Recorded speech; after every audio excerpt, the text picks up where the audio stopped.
صنعت کاروں سے خطاب اور میڈیا سے گفتگو کرتے ہوئے وزیر اعظم نے کہا کہ انہیں حکومت سنبھالے ہوئے صرف 1 ماہ اور چند دن ہوئے ہیں۔ 1 ماہ میں کسی ملک میں بھی بجلی کا مسئلہ حل نہیں ہو سکتا۔ حکومت کی ساری توجہ لوڈ شیڈنگ کے خاتمے پر ہے، لیکن بجلی بحران کو کنٹرول کرنے کے لیے کوئی ٹائم نہیں دیا جا سکتا۔ لوگوں نے پوچھا کتنا وقت چاہیے بجلی کے جن پہ قابو پانے کے لیے، تو میں نے کہا کہ میں کوئی ٹائم فریم نہیں دے سکتا، کوئی ٹائم فریم دینا ممکن بھی نہیں ہے، لیکن توقع کی جانی چاہیے کہ انشاءاللہ بجلی کے بحران پہ ہم ایک نہ ایک دن قابو پائیں گے۔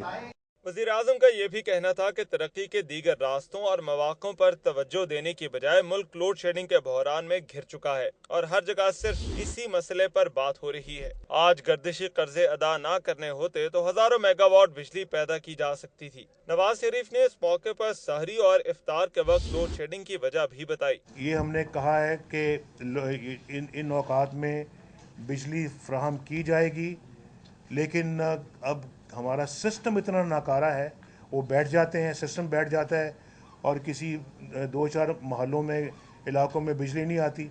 ان کا کہنا تھا کہ اگر کسی خرابی کی وجہ سے کسی شہر کے ایک آدھ علاقے میں بجلی بند ہو جاتی ہے تو باقی پورے شہر میں آ بھی تو رہی ہوتی ہے۔ 2-4 جگہوں کے اگر اپنا سسٹم بریک ڈاؤن ہو گیا ہے، وہ وہاں پہ ٹرانسفارمر کام نہیں کر رہے، وہاں کرپشن اپنا جو ہے وہ کام دکھا رہی ہے، تو پھر ان کا ہی صرف اسی پہ فوکس کرنے کی بجائے آپ یہ بھی تو کہیں نا کہ پیپلز کالونی میں جناب بڑی بجلی آ رہی ہے اور یعنی کہ سینکڑوں جگہوں پہ بجلی آ رہی ہے، اس کا بھی بتایا کریں۔ وزیر اعظم نے بعد میں منگلا کے قریب نجی شعبے میں 84 میگا واٹ بجلی پیدا کرنے والے پن بجلی کے پہلے منصوبے کا افتتاح کیا۔